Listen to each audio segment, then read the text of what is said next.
3040광장 인터넷 탄압과 디지털 경제. 필자는 현재 영국 옥스퍼드 인터넷 연구소 OII에 있다. 해외에 있으면 한국과 체류국의 제도와 문화를 자연스럽게 비교하게 된다. 그런데 한국의 인터넷과 관련된 뉴스는 즐거운 소식도 있지만 때로는 마음을 무겁게 하기도 한다. 국제통신연합 ITU의 2008년도 정보통신발전지수에서 한국은 154개국 가운데 2위를 차지했다.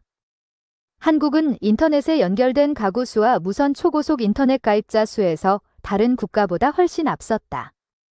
그렇지만 국제언론감시단체인 국경없는 기자회가 발표한 보고서에 인터넷을 탄압하는 국가로 북한, 중국을 비롯한 12개국이 지목되었으며 한국은 호주와 더불어 인터넷 자유가 위협받는 잠재적 국가 그룹으로 포함되었다. 또한 한국은 세계인이 가장 많이 이용하는 인터넷 서비스인 구글에 세계 최초로 인터넷 실명제의 도입을 요구하였다. 중국 정부가 구글의 특정 단어의 검색 중지를 요청하여 많은 네티즌의 항의를 받는 상황에서 우리나라의 이번 조치가 불러올 국제적 파장이 우려된다. 정부는 현재 33위의 국가 이미지 순위를 2013년까지 15위까지 끌어올리겠다고 발표했다.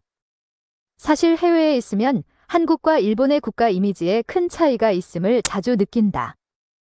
일본 관광을 즐기는 외국인에게 이웃 국가인 한국 방문을 권하면 대부분이 일본은 안전하지만 한국은 위험하다고 말한다.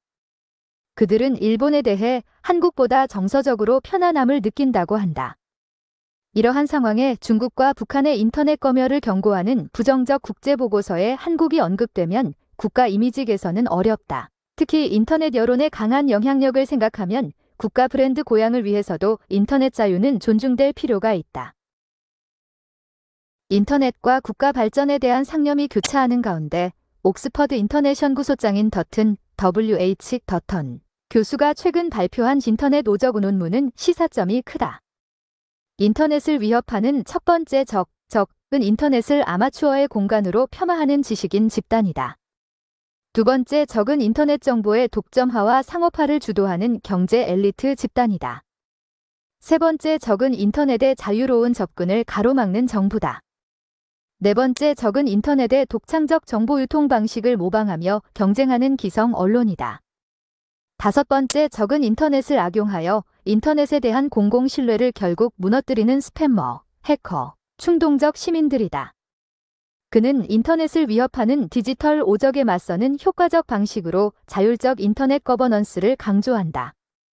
하지만 다른 어떤 위협보다 정부의 과도하거나 부적절한 규제가 인터넷 생동성을 저해한다고 지적한다. 어려운 경제 상황에서 정부는 강력한 규제보다 인터넷 자유를 촉진하여 대중의 지혜가 증폭되고 국부가 창출되도록 노력해야 한다. 대표적 정책이 크라우드소싱이다. 크라우드소싱이란 인터넷의 유휴 노동력을 모아서 산업적으로 유용하게 활용하는 것이다. 예컨대 기업이 직접 해결하기 어려운 과제를 innocentive.com의 가격과 함께 올리면 인터넷 이용자들이 여유 시간에 그 문제에 도전하고 대가를 받는다. 이것은 인터넷의 잠재력과 순기능을 극대화하면서 국가 발전의 동력으로 전환할 수 있는 사례이다. 세계적인 경제 위기 상황에 직면하여 모든 정부가 경제 살리기에 여념이 없다. 경제 재생을 위한 정답을 찾기는 어려워 보인다.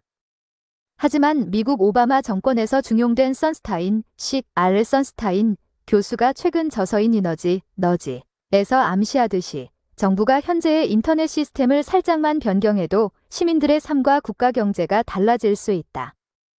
정부가 이용자 친화적이면서 인터넷의 생산적 활용을 도모하는 온화한 정책을 펼친다면 디지털 경제의 활성화로 이어질 것으로 믿는다. 박한우 교수, 영남대 언론정보학과